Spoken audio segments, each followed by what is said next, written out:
Welcome, everyone. Anybody here for the first time tonight? Welcome to anybody that might be joining us for the first time on Zoom. I like to start class by asking you to have a short discussion with each other, an opportunity to meet and connect with some of the other people in the group or on Zoom, in service of the third refuge in Buddhism, which is refuge in the Sangha, the thinking of how important it is, how necessary it is on a path like this, on this path, to know people who are also on this path. And one of the things that I'll talk about tonight is this teaching that the Buddha said, in order to end suffering, it begins with wise friendship. The beginning of your spiritual path is not your meditation practice. It's who you hang out with. In this one teaching, anyways, that I'm going to refer to tonight, and the importance of who we hang out with and who we know and who we are influenced by in our lives. Not just, I'm the only meditator I know, and trying to do this very radical thing surrounded by people who don't really get it, and the importance of being around people who get it. And so hopefully against the stream, places like this are where we can meet other people who have similar aspirations and intentions. And I know for some, they're like, fuck, I came here to meditate. I don't want to talk to strangers. But it's an important part of what we're doing, the relationships that we build. I'm going to talk a little bit about that. I'm going to follow up tonight on last week's teachings on dependent origination. And I know I said and briefly went over that dependent origination is the Buddha's explanation of causality, cause and effect, and how we create suffering, how the human mind, the untrained mind, body creates suffering for us. And that there's 4 ways to end suffering from this perspective. And I talked a little bit about it last week. I'm going to talk more about it this week, tonight. And I'm going to try to focus on the understanding of not self. That almost all of our suffering comes from selfing. The thoughts and feelings around I, me, and mine. And the insight that our meditative practice leads to is understanding it's not that personal. There's not really a self here to be so attached to, not a permanent, solid, separate I, me, or mine. So I'm going to talk about that tonight. And I'll give some meditation instructions around that. And one of the instructions, that retreat that I was on a couple weeks ago, the way that Ajahn Amaro, my teacher, one of my teachers, likes to guide the meditation around that is in a kind of self-inquiry and a contemplation and investigation, where in meditation, you just ask yourself, what is this? What is aware? What is hearing? What is seeing? What is smelling? What is tasting? Because there's that common, like, I'm hearing, I'm seeing, I'm thinking. But then just that inquiry, that investigation, well, what part of this is I, is me, is mine? What is thinking? Sometimes in more of the like Advaita Vedanta Hindu self-inquiry world, they ask the question, who am I? And there's a whole kind of beautiful and somewhat connected non-dual perspective that the whole meditation practice isn't mindfulness, it's self-inquiry, where in your meditation, you just ask yourself over and over, who am I? Who am I? Who am I? Ajahn Amaro, and I think it's skillful to actually, rather than who, because who is also still asking for an identity, as though there is a true self, a real, in Buddhism, we're unpacking the whole thing. Again, I'll talk about it tonight. But the question is, what am I? Rather than who, rather than trying to find something to hang our hat on as that's who I am. That's my authentic. Buddhism just unpacks the whole thing and says, well, what is it? What is awareness? What is consciousness? What is seeing and hearing and feeling and tasting and smelling and feeling these emotions and experiencing these thoughts. What rather than who? So for your small groups tonight, get real weird and take a couple of minutes, just a couple of minutes apiece, to say for each other, to answer the question, what am I? If you had to say what you are, what are you? It's like weird, right? The fuck are you? You know, and so it's like, am I this body? Am I this mind? Am I the consciousness? Am I the awareness? What are you? What part of this process?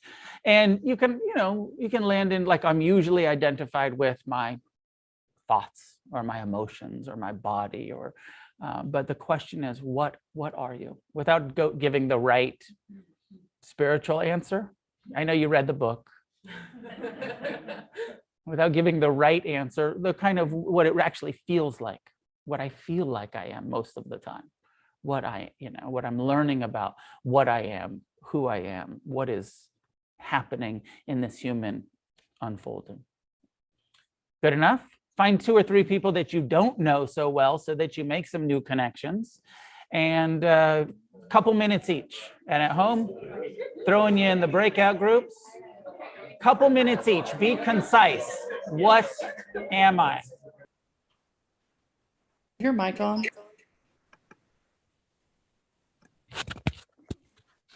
How about now? All right.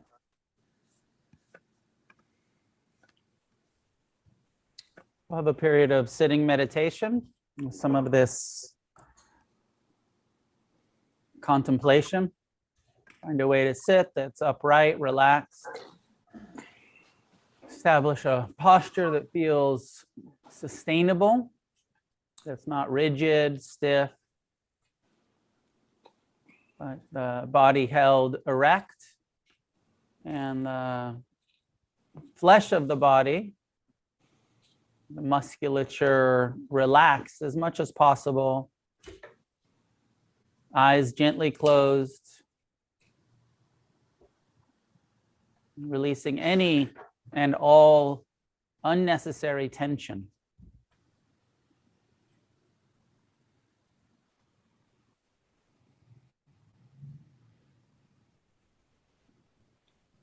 Making sure that we're not clenching the jaw or holding the belly tight. Taking a moment to soften, release.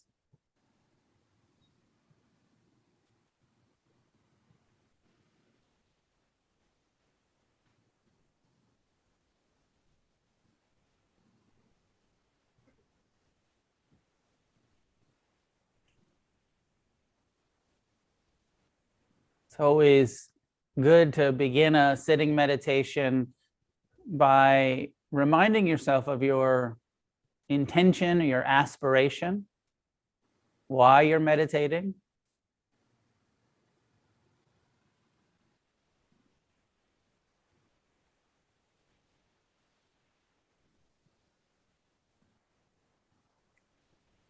And whatever our personal aspirations are, I assure you it will go better if you are kind to yourself in the process. Friendly, accepting, patient.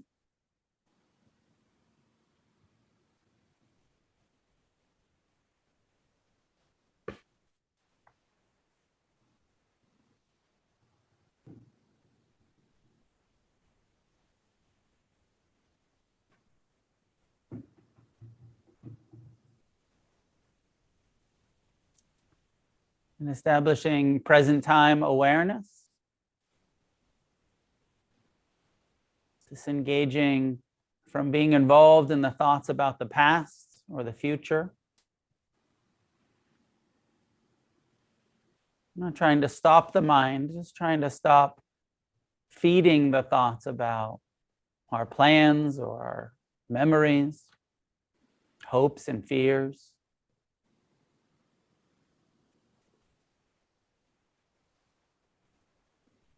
Directing our attention to the present time experience of sitting right here, right now, Feeling the body's connection with the chair, the cushion.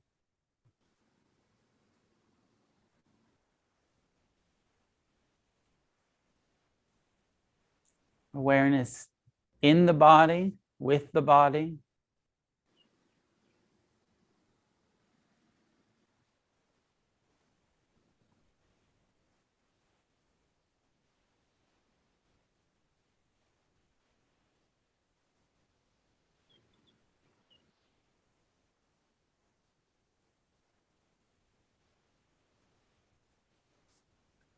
Present time, non-judgmental, kind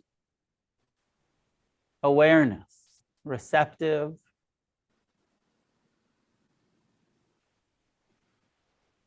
with a quality of investigation or contemplation. What's happening right now in my body? What sensations are present?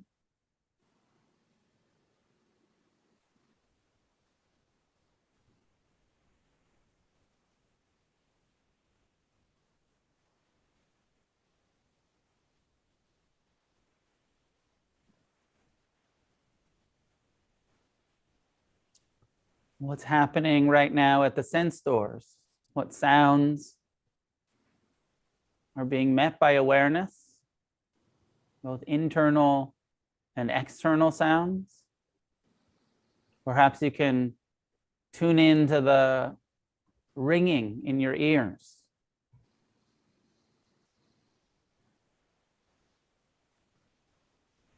That high-pitched tone the body produces all by itself.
Investigating the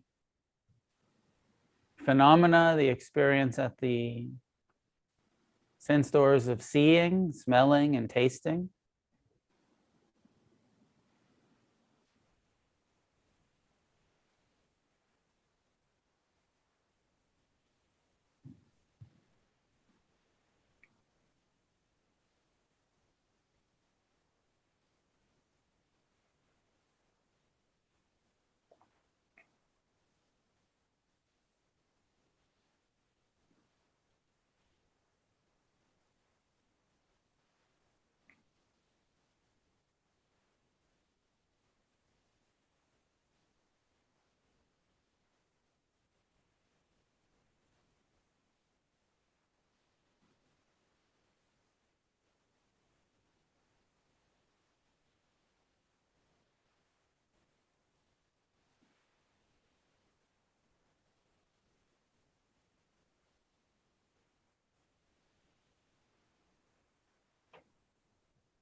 Investigating the sensations in the body, including but not limited to the sensation of the breath coming and going.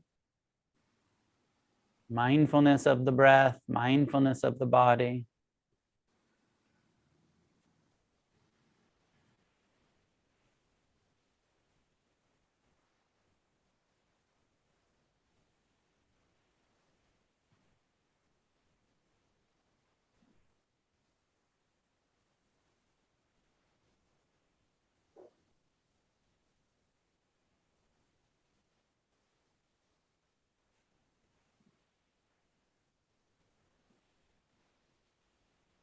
And rather than ignoring the mind, include the mental objects, the mental formations of thoughts and emotions. Present time, non-judgmental awareness of the mind.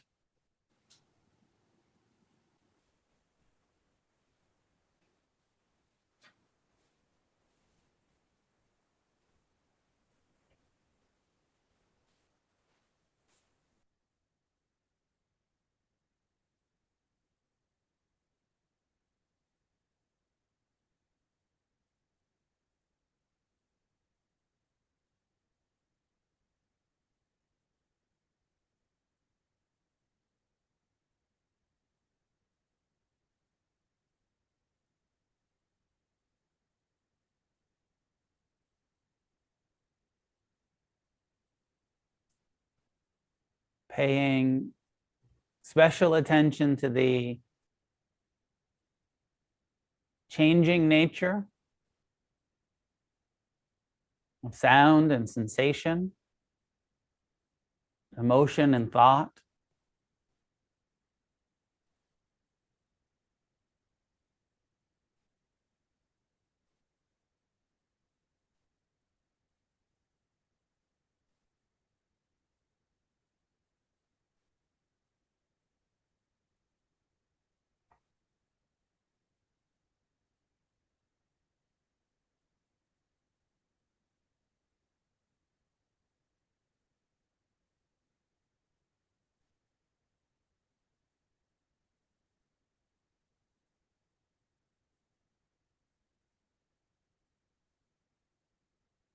Begin to contemplate, to inquire, what is aware of the sound?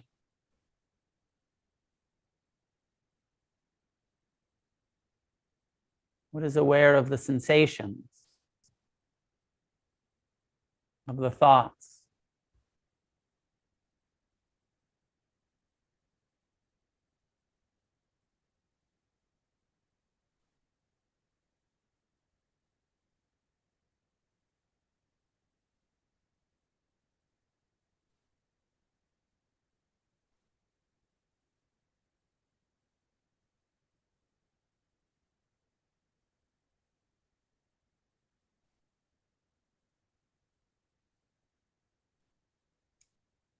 Where is this I, this me, this agency, this ownership that we feel?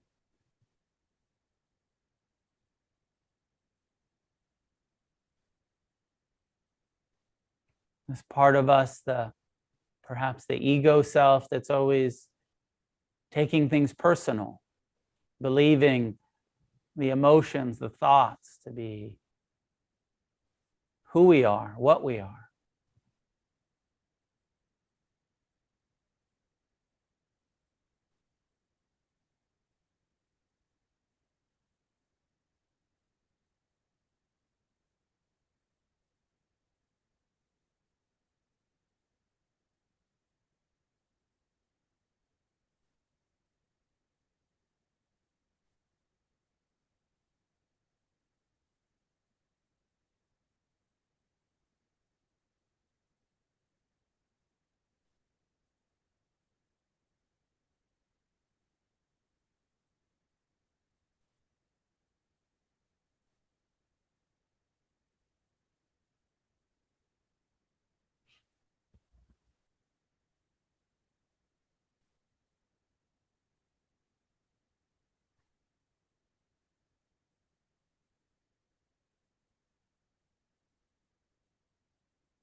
contemplating and investigating without answering, without letting the mind talk us into conclusion.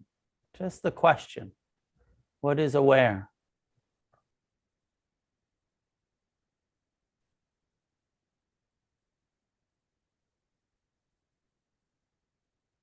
What am I? What is this I, me, mine?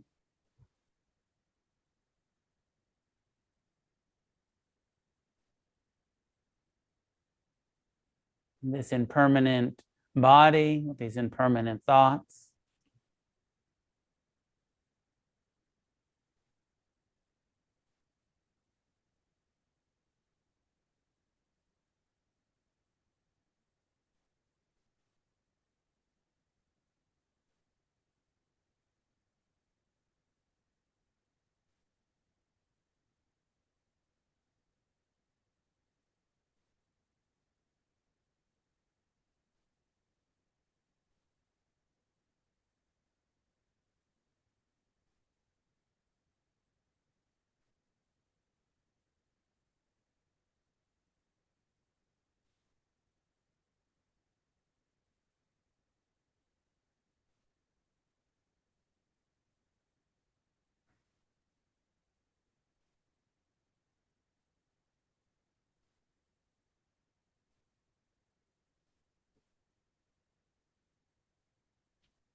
What is it that experiences love and connection and joy?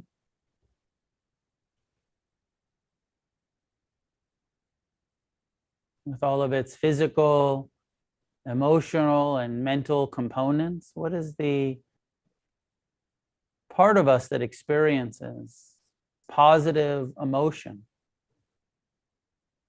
happiness, ease, tranquility?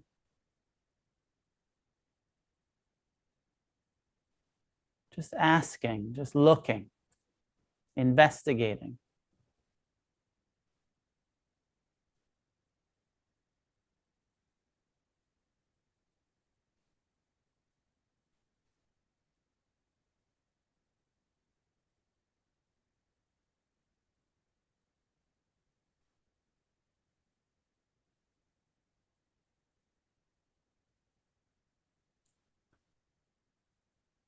What is it that suffers, experiences sorrow, afflictive emotions?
Turning towards that part of our mind, our heart, our being that creates the subject object dichotomy, the set feeling of separateness.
For the last couple of minutes, just rest in awakened awareness, chitta, loving, compassionate awareness that is not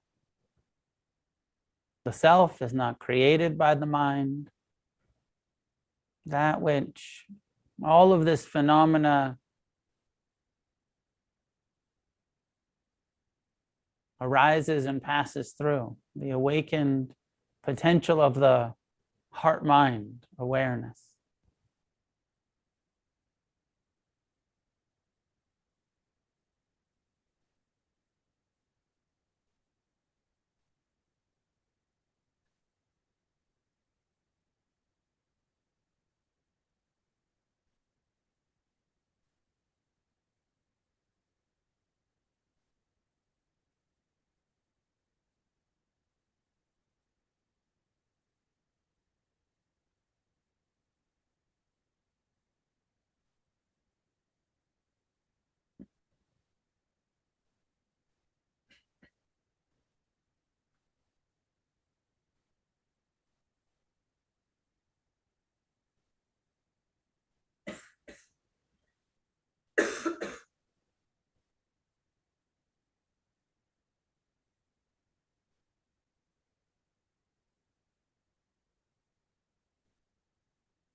Sometimes when I'm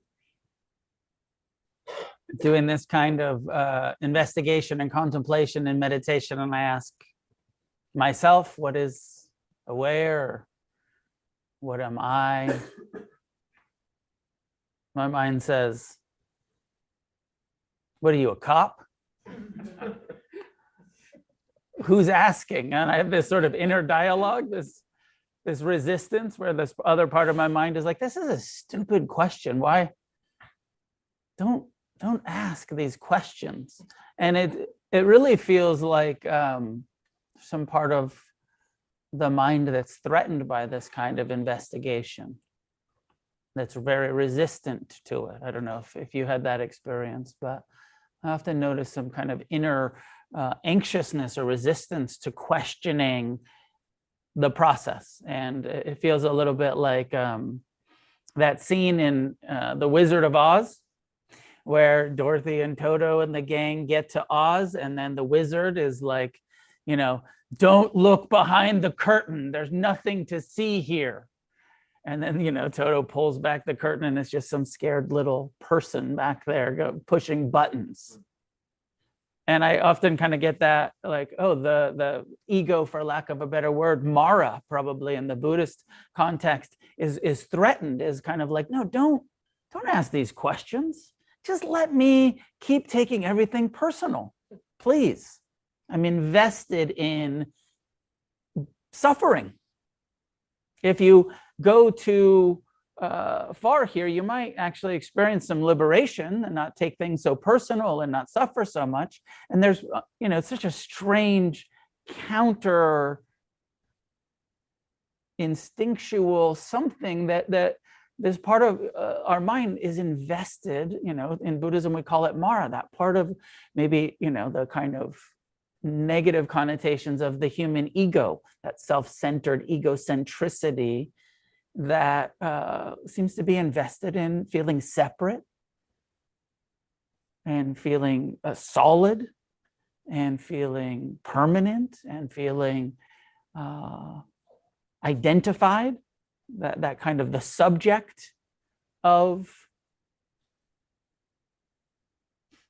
And then if you have, some self-worth and self-esteem issues, there's that funny saying of that feeling of I'm a piece of shit. I'm this tiny little piece of shit that the whole world revolves around. That's sort of like, I don't really, my unworthiness is so self-important. It's all about me. I'm, like everything revolves around. I don't feel quite worthy of it, but I'm pretty sure it's everything that everybody says and does, and it's fucking personal. There's some self that's taking it personal. So curious about, we don't really need to, you don't need to say it, but just to reflect on what happens when you turn towards and ask and investigate and inquire. Sometimes, I don't know if anybody had this experience where it just gets real quiet. That we walk around our lives feeling pretty sure that there's a I and a me and a mine. And then when you look for it, it's like fucking crickets. Where is it? Where's this self? I'm sure that I'm me. And you're you, and I'm separate from you. But when I look for it, I can't find it. There's no, it's hard to, and even if for those of you who've meditated like me for a long time, you can keep looking and keep investigating and keep asking this question. If this was the first time you've done something like this, keep doing it. Like, do it every day for 10 years or something. It's not, this isn't like, oh yeah, I asked myself who was I once. I didn't like the answer, so I stopped. It's an ongoing process of investigation that is in service of the Buddha's awakening, the Buddha's realization that we call anatta. Sometimes it gets translated as no self. Some Buddhists translate it as there is no self. From my teacher's tradition's perspective, no self is not the right way to think about it or talk about it, and it's not what the Buddha taught. But that anatta actually is saying not self. That there's not a solid, separate, permanent self to be found in any of this investigation. Part of the reason that I bring this up is coming back to last week's and this theme of dependent origination, the Buddha's teachings on causality, the causal nature of suffering. If we are suffering, there is a cause. And I think I said last week, this teaching begins with ignorance. Anytime we are suffering, the cause of your suffering is ignorance. Right? You're never in awakened awareness, wisdom, and suffering. The two do not coexist. Does that make sense to you? Every time we are in an identification with suffering, I am suffering,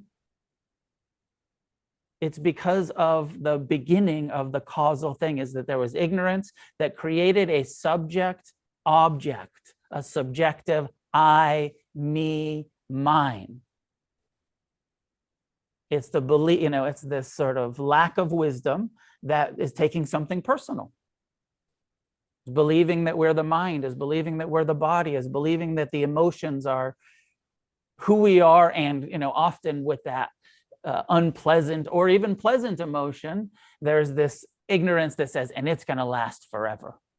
And so either a whole bunch of grief when that loving feeling doesn't last forever, or that joy doesn't last forever, or that pleasure doesn't last forever, or just some real, sorrow about the fact that pain lasts as long as it does. The grief, the sorrow, So I talked about there's 4 exits from the teachings of causality. The first one is developing the wisdom to understand the impersonal nature of this human mind and body, to not be in the ignorance. If we're in the ignorance, we're going to suffer. The ignorance being I, me, mine, clinging to self as a permanent, solid, fixed identity. Now, I'll fast forward a minute, and I do think I talked about this last week. For those of us who aren't quite there yet, and it's where I mostly teach, what I mostly teach. For those of us who aren't quite there yet, including me, even 36 years into my meditation practice, I don't walk around free from self. I walk around mostly believing my thoughts and taking shit personally, even after decades, a lot less than I used to, but a lot of the time still identified with my thoughts and my feelings and my views and my opinions, and pretty sure I'm right all of the time, just like you, right? Pretty sure that whatever I think is important a lot of the time. So it's where, so again, the reminder is it's ignorance, thoughts, mental formations, consciousness, name and form. So all of those first four, that subject-object relationship. I am the experiencer of these objects. And part of the object thing is kind of assigning so much solidity and meaning to the senses. What I'm hearing and seeing and smelling and tasting and feeling, thinking, the six senses, which is, hearing, seeing, smelling, tasting, the body and the mind, the physical and the mind. And the mind includes all, mind and body experience all what we call emotion, feelings, emotions. And that at these six sense doors, everything is perceived as one of the three feeling tones, either pleasant, unpleasant, or neutral. And that as soon as we're identified with a subject, object, I am seeing, I am hearing, I am smelling, I am tasting, and it is pleasant, there's contact with seeing, pleasure, hearing, pleasure, feeling, pain, smelling, unpleasant, tasting, thoughts and emotions that are perceived as pleasant, unpleasant, or neutral. Contact is, there's awareness. I am feeling in contact with something that's painful, something that's pleasurable, something that's neutral. And without mindfulness, we suffer, we cling. Craving, clinging, and aversion is wired into our being. We're not born with like, oh yeah, I'm really kind of non-attached to pleasure. I'm really sort of very tolerant and compassionate towards pain. It's not so much of the way that I practice and teach Buddhism is focused on our relationship to pleasure and pain. Because while we're still taking everything personal, it's what we can do. What we can do is become more tolerant of pain. Even if there's this delusional feeling of like, it's my pain, still tending to my pain. It's my craving, it's my clinging, it's my, even if there's a real sense of I, me, and mine, the intervention, traditional sort of intervention is change your relationship to pleasure and pain and increase your tolerance for neutrality, for not being addicted to it always being pleasant. Learn to be bored. Three main skills we should develop in the Buddhist path: learn to be bored, learn to be hungry without eating. Just it's okay to be hungry sometimes, and learn to be lonely without feeling like I have to always have somebody witnessing and connecting. Learning to just be with ourselves, which sometimes will feel lonely. Bored, hungry, lonely, pleasant, unpleasant, neutral. And maybe for all three of those, unpleasant, unpleasant, unpleasant. Fuck, I don't want to be bored. I certainly don't want to be lonely. And of course, this isn't saying do it all of the time. It's just saying you need to be able to do that. Don't be addicted to entertainment and connection. Connection's so important. Community is so important. But when it's not there, you don't have to suffer about it. Learn to be bored. Well, no connection with anybody right now. Okay. Just my own fucking company. Just Mara and me.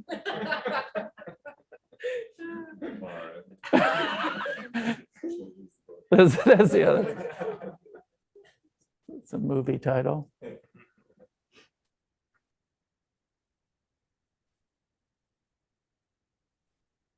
Does it make sense? So I want to come back to the not self perspective, as the main thing tonight. But want to also acknowledge that it's confusing. And let it be confusing. Don't try to figure it out, and don't let it be like, I don't like Buddhism because it's confusing. Take that really practical part where we usually, which is, I'm going to change my relationship to pain. I'm going to change my relationship to pleasure. It's going to decrease our suffering tremendously. It's going to alleviate so much suffering by developing compassion. Even if there's a sense of I, me, and my compassion, that's okay. I, me, and my non-attachment, that's okay. It's developmental, it's foundational, it's okay. But I'm giving, we're coming with the kind of higher ultimate teachings, which is ultimately, it's not that personal. And again, it's not that there's no self. It's just the human condition. It's impersonal in the thing of like, if you're born, you have a body and a heart and a mind and a nervous system that creates the feeling of I, me, and mine. It's not your fault, even starting with like, it's ignorance. Ignorance seems kind of blamey, kind of shamey, kind of, you fucking ignorant fool, you idiot. It's not really saying that. It's just saying like, oh, you haven't woken up yet. You're ignorant to the awakened truth, which is normal. All of us are ignorant to the awakened awareness that sees through. I have 3 images that have helped me a little bit in trying to, get my mind around what's being taught here and experienced. And they are around the self. And they are rainbows, clouds, and waves. So thinking about like, and just kind of saying, are rainbows real? Are clouds real? Do they exist? Do waves exist? Like, go down to the beach. You can't just manufacture a rainbow, but and also you can go to the beach and sometimes no waves. It's fucking flat. But waves, like we know, like, yeah, there's factors that create waves. It's like tidal momentum and sometimes wind, creates swells, but we know like a wave is an impermanent formation. There's no permanent wave. There's no self in a wave. It's something that gets created and comes and crashes. And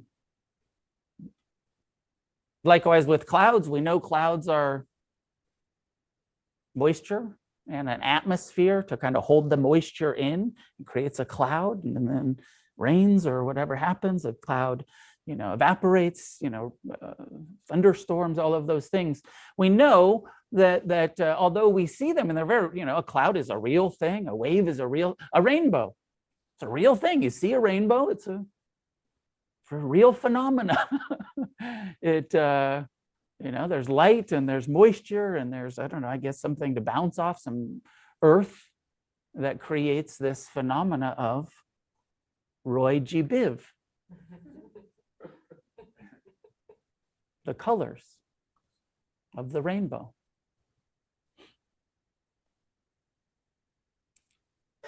The self is just as real as a rainbow. The self is just as real as a wave. The self is just as real as a cloud. And this is part of the wisdom that mindfulness will lead to, of seeing ourselves more as a process, of these factors that are giving birth to the I, me, mine, rather than I, me, mine being a solid, separate reality, selfness as a solid object. Just as we understand rainbows aren't solid objects, they're optical experiences. Just as we know that rains are the clouds are this impermanent phenomena, the factors of moisture and evaporation and the atmosphere, and then they, change and they unfold and they dissolve. Likewise with the wave, it comes and it crashes.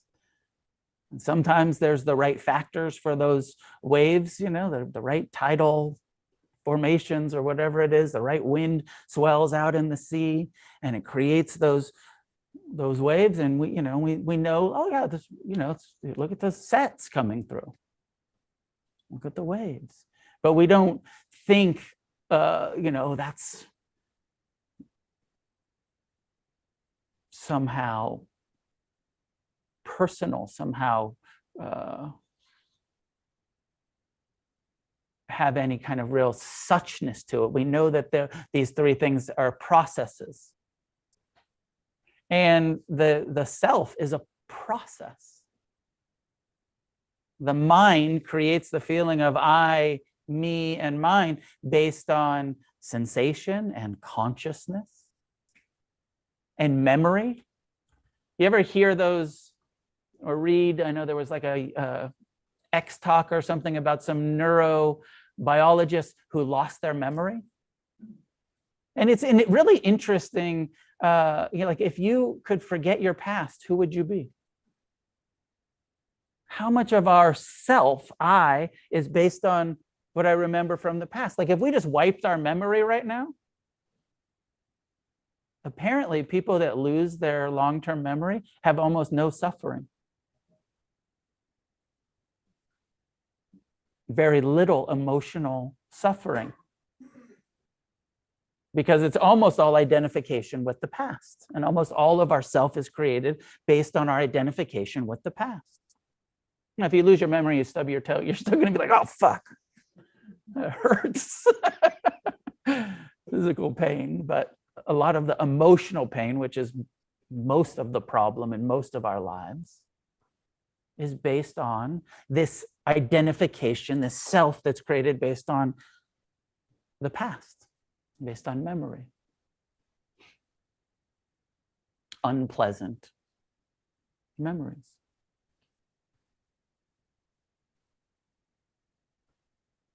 Or even pleasant memories that we're still craving to reproduce.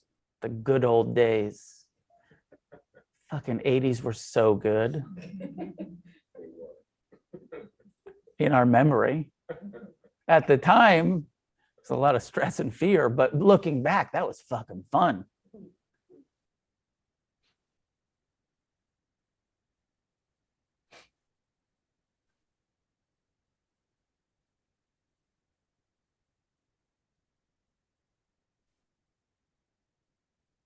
Does it make some sense? It's such a cool, interesting, like be gentle, to make part of your Buddhist practice this investigation of what is it that's aware? What is it that's so identified with, and being able to see like, oh, these are memories. What is aware of these memories? Where is this I and me that is so attached to what my mind is up to what my mind is remembering, to the emotions that are coming based on worrying about the future. And on the retreat I was on last couple weeks ago, I really loved the experience of just being like, oh, whatever is happening, it's ignorance. Let me just sit with like, if there's suffering here, it's based in an ignorant taking something personal, I, me, mine.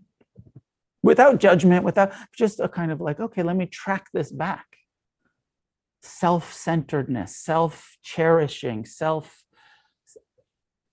is all the creation of all of my uneasiness. In any moment that I'm not at peace, there's some ignorance about what's happening. I'm resisting something, I'm craving for something, I'm resenting something, I'm worried about something. And not that even not self-awareness gets rid of those thoughts and feelings, it's the ignorance that's taking it personal. And so you've all, probably most of you, unless you're brand new to this, have heard, this is the difference between, the Buddha, the awakened Buddha, and Siddhartha Gautama. Siddhartha Gautama is the unenlightened bodhisattva seeking enlightenment. And he says, my mind, and I'm taking it all personal. And then the awakening, the shift was when Mara, greed, hatred, delusion, self-centeredness, worry, all of those, the ego mind, he said the biggest shift was, he said there was three things that happened at enlightenment. One is, now I could meet all of the pain with compassion, no longer aversive to pain. I learned to do that. I uncovered that compassionate response. Second, I learned to meet all of the pleasure with non-clinging, not avoidance, just non-attached appreciation. He said, and the third, and probably the most important from this perspective, is that I learned that part of my mind that takes everything personal is not self, is Mara. And it didn't stop. And he said, now I'm free from that. No more suffering, because I'm not so taking it self-centered. He called Mara the house builder, that part of the mind that builds this sort of solid structure around I, me, mine. And he said, house builder, I've seen through you, and I've shattered the ridgepole, which I guess is the sort of what holds the roof up. Tore the roof off of this motherfucker.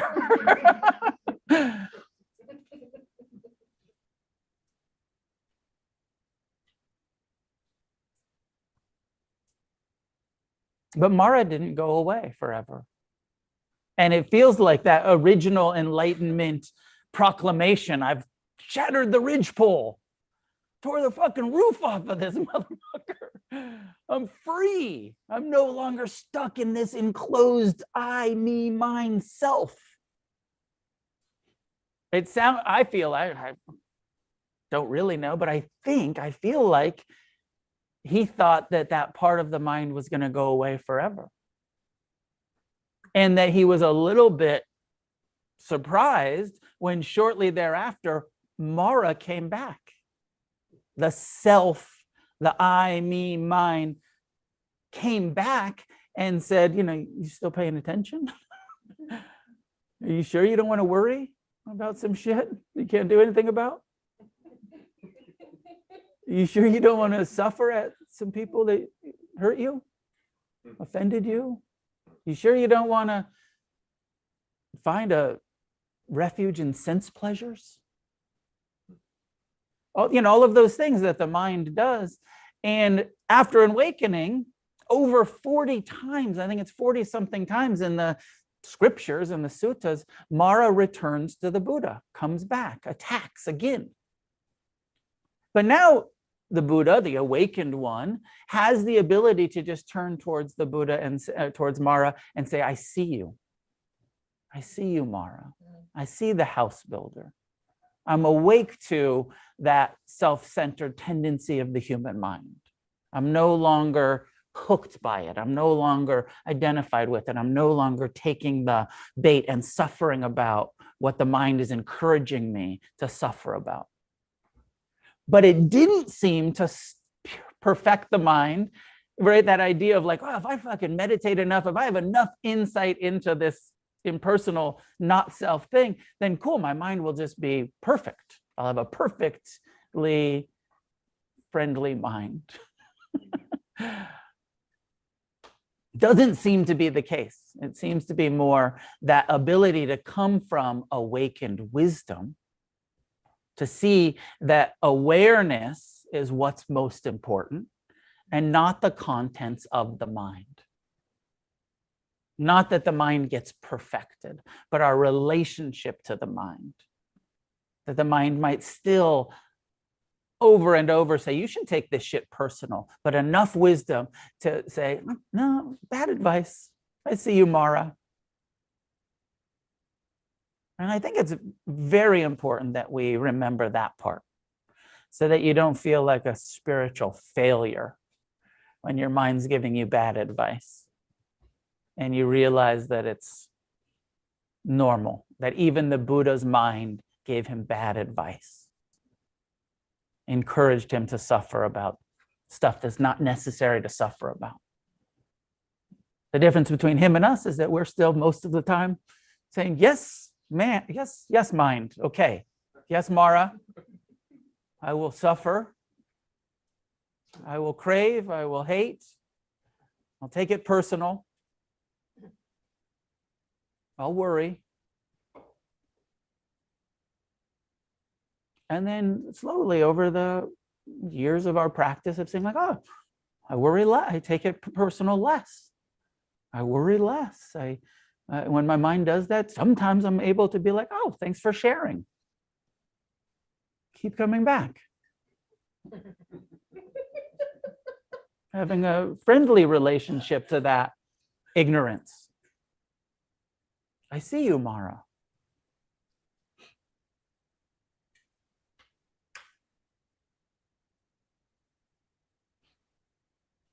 I don't know if this really works or not, but when I was on retreat, my mind created this dependent origination. As I was reflecting on investigating it and thinking about it, my mind said, okay, there's ignorance. And like in the darkness of ignorance, there's these colors appear. And then the mind says, I see colors. I see colors. And then it gives them names. Red, orange, green, yellow, blue, indigo, violet. Roy G. Biv. And then the mind says, yes, that is a rainbow. Names it, name and form, subject, object. And it says that, and that is a real thing. And then the sense doors come in and say, yes, I see it. And then the feeling tone comes in and says, yes, it's beautiful. What a pleasant thing to see a double rainbow. What does it mean? It's a double rainbow. To YouTube 1999. That's OG, OG YouTube reference. It's a double rainbow. The eyes see it, the feeling tone experiences it. Contact, because there is this I am seeing, subject, object, contact with it, and then craving. Oh, I fucking love rainbows. I'm gonna get a rainbow tattoo. I'm gonna, do rainbow wallpaper. I fucking can't live without rainbows. I think there's a lot of rainbows in Hawaii. I'm gonna move to Hawaii by a waterfall. I will fucking camp by a waterfall so I can see as many rainbows as possible, because I'm only happy when I see rainbows. Going to the fucking rainbow gathering.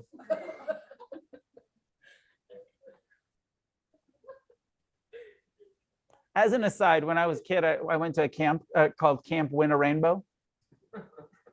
Wavy Gravy's Camp Win a Rainbow. I was telling somebody this story the other day, and my mom might remember this. My mom's here. I think I was 9 years old. They kicked me out of Camp Win a Rainbow. And it was my dad's friend. My dad was friends with fucking Wavy Gravy. I saw Wavy Gravy once years later, and he's like, your dad's my oldest friend. We were in 4th grade together. And I was like, but he's so whacked out. I was like, I had to ask my dad, is that true? You went to fucking 4th grade with Wavy Gravy? He's like, yeah. Anyways, they kicked me out of Camp Win a Rainbow for smoking weed. And I was like, this is bullshit. Everyone's smoking weed here. I didn't even bring the weed. Everybody was smoking weed. They're like, yeah, Noah, you're 9. They're teenagers. They're allowed to smoke weed. You're fucking 9. How old was I when I went to Camp Rainbow, Mom? 9, 10? I don't know. She Probably 9. doesn't matter. Too young to be smoking. Yeah, you're too young to be smoking weed. Stole it from my dad.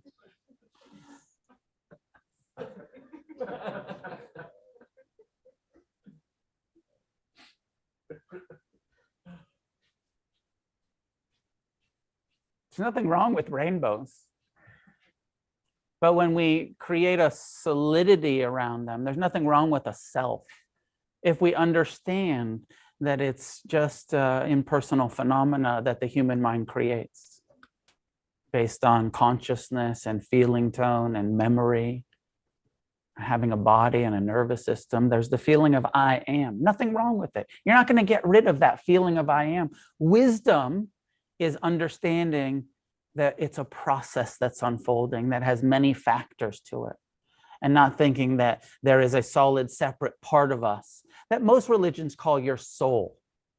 And they assign this meaning and they create this, there's a soul, there's a consciousness, there's a true self. Buddhism just says, unpack the whole thing. Good luck, find it. Where's your soul?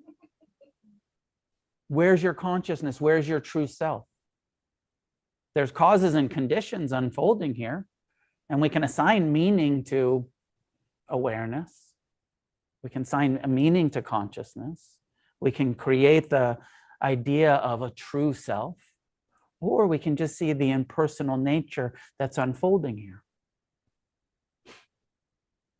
Now, the really confusing part, I don't know if you have this question yet. It's like, okay, not self, impersonal, impermanent. But then there's this, maybe it can feel like a little bit contradictory, but you are totally responsible for your own happiness. And you have karma, and everything that you intentionally do, you own. And so then it's like, well, where's the karma stick to? What is it? What part of us is, personally responsible for our own happiness and for our karmic actions? It's not the self that is, but that there's part of this process that's unfolding, that's consciousness and memory and perception and a body and a heart and a mind, part of this process that does own its intentional actions, volitional actions. But there's not, I don't know if your mind does this, but my mind wants it to stick somewhere. Well, where's the karma live? Right? And then especially when we go to death and you live this life and then the body dies, part of, one of the kind of usual sort of elementary understandings is I'm not this body, this physical form that's continually changing without my permission isn't my true identity, not who I am, it's temporary. And the body dies, but the karma continues in the 5 daily, the Buddha said every day, daily reflections. He said, remind yourself, I am subject to sickness. I'm not exempt from sickness. That way, when you get sick, you don't take it too personally. Why me? Why do I have to get sick? Everyone subject to sickness, all kinds of diseases, injuries, all of that. Every day, remind yourself, aging. I'm not exempt from aging. Again, so you don't take it too personally. Aging is just part of the fucking process. Don't suffer too much about it. You're going to age. Gravity is going to win. Subject to death. Not personal. It's not a failure. It's part of the natural process. Birth, life, death. I'm not exempt from dying. We don't know when. Does seem like a tragedy when people die young, but we don't know. Karmically, who knows? I feel a little bit skeptical of this because it's comforting. I feel skeptical of most things that are comforting, but part of the Buddhist teachings is that when it comes to liberation, levels of enlightenment, that you can reach a level of enlightenment where you only have 7 incarnations left, a level of enlightenment where you only have 1 incarnation left, just have to live out this lifetime, where 1 incarnation means you have to live out this lifetime, take birth 1 more time. It's called a once returner. And then there's a non-returner, which is like just live out the karma of your body, however long your body lives in this lifetime. And then there's the arahant, which is, you're fully liberated here and now. The non-returner is you're almost liberated, and when you die, you'll get that sort of pari-nirvana, the final liberation.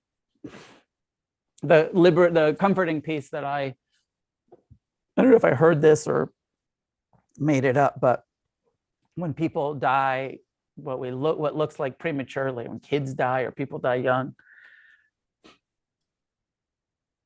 I had this thought about like, well, what if, rather than it being a tragedy, they're actually once returners, that they purified most of their karma in their last lifetime, and this lifetime, they didn't need a long lifetime. That they just needed to come back and, take a short incarnation. A little too comforting, right? I like it because I like, there's part of me that's like, oh yeah, that would be a relief if the people that die young are actually just like, were far on their way to liberation and they didn't need a full, like us slow learners, that's like old soul shit of like, like if you're really old, if you live to be really old, it's because you don't get it. Old people are the most ignorant. They didn't get it. The people that die young, they got their teaching and they were done. It's probably not true, but I like it as a possibility. I like it as a possibility.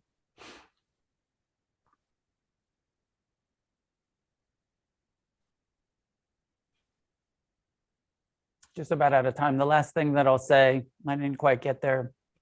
Mentioned it last week. I'll mention it tonight. Maybe next week I'll actually do the full teaching on it. But is in order to get to the place of the highest wisdom, so that we're not in the ignorant subject-object self-centeredness suffering. One of the teachings, I said it earlier, that the Buddha says is that it all begins with who you surround yourself with.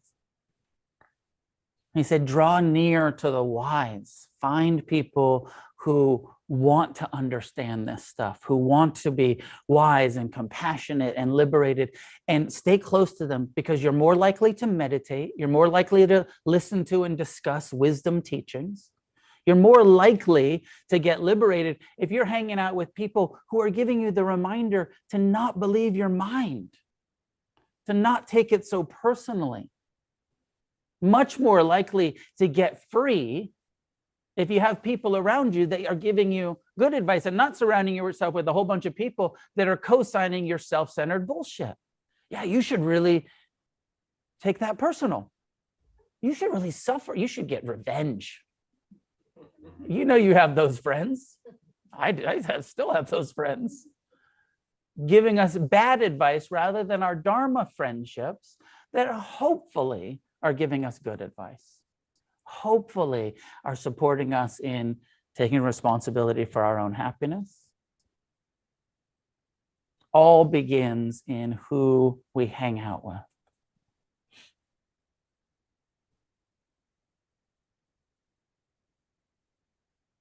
I guess I got derailed on the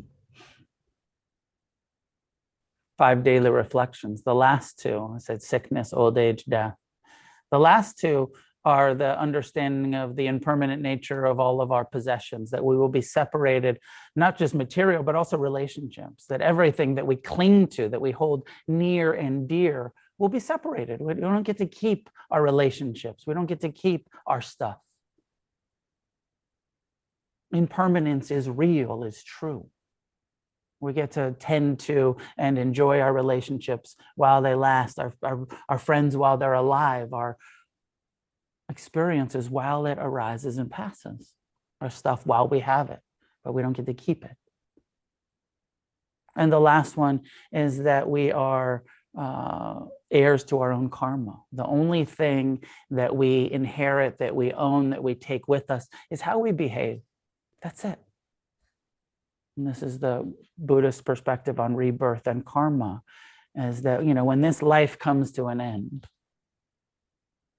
none of your stuff, none of your people, just your behavior, just your karma, just how you have reacted to your pain in your life, how you've treated yourself and others. That's what we truly are, true possession, are heirs to our karma. Okay. No time for questions tonight. We're out of time. It's 8:30. Class is done by donation. All of this is for your reflection, your contemplation. Don't believe me. Don't think you have to agree with all of this to benefit from Buddhist meditation. Find out for yourself what's true. Take what you like, leave the rest. Keep open to these perspectives. Investigate them. Class is done by donation. Against the Stream is running in a deficit. As generous as you can be. Please consider becoming a monthly supporter. If you can afford to give $50 or $100 a month to support the organization, to support me, to support the rent and expenses, please consider doing a $50 or $100 a month monthly donation. If you have more and you want to make a large tax-deductible donation, please consider doing that. You can reach out to me directly if you want to talk about that. Online, you do the donations through the website. Here you can see Sebastian at the desk and do cash donations, or does the credit card working these days or no? No, but you could do Venmo or PayPal or cash.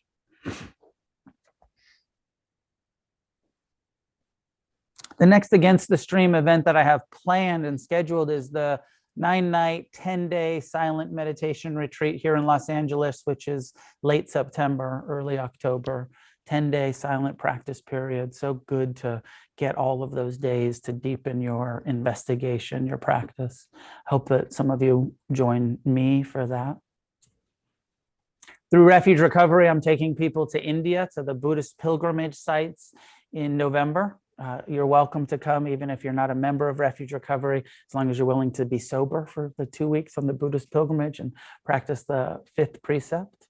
But mostly it's for people recovering from addiction using Buddhism that want to come to India and see be with the community and go to the pilgrimage sites. It's a 12-day trip, something like that.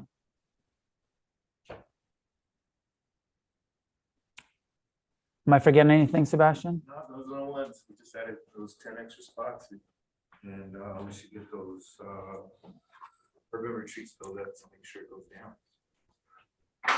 Is there not very many people registered yet? Yeah, 4. Only a few people registered for the 10-day. I know it's a couple months away, but if you're coming, register so that we can make sure it's going to happen. Because, if I only get like 10 people, we'll have to cancel it because there won't be enough just to rent the place. So if you're planning to come, register so we know. And that's it for tonight. May any goodness that comes from our practice be shared with each other. These blessings, this merit, this goodness, this wisdom that we're developing be gathered as a community and shared outward in all directions. May each one of us get as free as possible in this lifetime. And together, may we create a positive change on this planet.